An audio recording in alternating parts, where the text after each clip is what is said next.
Hi. അങ്ങനെ നമ്മുടെ YouTube ചാനലിൽ കുറച്ച് സബ്സ്ക്രൈബേഴ്സ് വന്നിരിക്കുകയാണ്. കുറച്ചല്ലോ അത് കൂടി ഒരു 45 അത് കൂടുന്നുണ്ട്. ഒരു വീഡിയോ കുറച്ച് പേര് കണ്ടു ലേറ്റസ്റ്റ് ആയിട്ട്. ഞാൻ സ്കൂളിലും പേഴ്സണൽ സ്റ്റോറീസൊക്കെയാണ് പറയുന്നത്. അത് വളരെ കണക്ട് ആവുന്ന ആൾക്കാർ കുറവാണ്. അതുകൊണ്ട് തന്നെ എൻ്റെ ഒരു അനിയത്തിക്കുട്ടിയുണ്ട്. അവളിങ്ങനെ രാവിലെ വീഡിയോ കണ്ടപ്പോൾ പറഞ്ഞു, ചേട്ടാ സോഫ്റ്റ് കോണ്ടന്റുകൾ അധികം യൂട്യൂബിൽ ഓടാൻ സാധ്യത കുറവാണ്.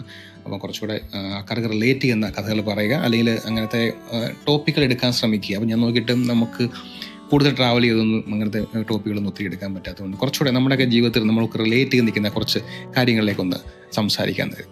മെയിനായിട്ട് നമ്മുടെയൊക്കെ കുറച്ചൊരു ഏജ് ആയിക്കൊണ്ടിരിക്കുന്ന ആളുകളുടെ ഒരു കൺസേൺ പറയാം. നമ്മുടെ ജീവിതത്തിൽ കുറേ അങ്ങ് എത്തുമ്പോൾ ഒരു മിഡ് ഒരു 10, 35, 36, 38, 40 എത്തുമ്പോഴത്തേനും ജീവിതത്തിൽ നമ്മൾ എങ്ങും എത്തിയിട്ടില്ല. ജീവിതത്തിൽ നമ്മൾ എന്തിനാണ് നമ്മൾ ജോലി ചെയ്യുന്നത്, അല്ലെങ്കിൽ നമ്മൾ ഇത്രയും കാലം നമ്മൾ ഉദ്ദേശിച്ച ഒരു ആഗ്രഹങ്ങളൊന്നും നടന്നില്ല, അല്ലെങ്കിൽ ഞാൻ അന്നേ ഇഷ്ടപ്പെട്ട ആ ജോലിക്ക് പോകേണ്ട, അല്ലെങ്കിൽ ആ കാര്യം ചെയ്യേണ്ടത് എന്നൊക്കെയുള്ള ഒരു ഭയങ്കരമായ കൺഫ്യൂസിങ് സ്റ്റേജിൽ മനുഷ്യൻ നിൽക്കാറുണ്ട്.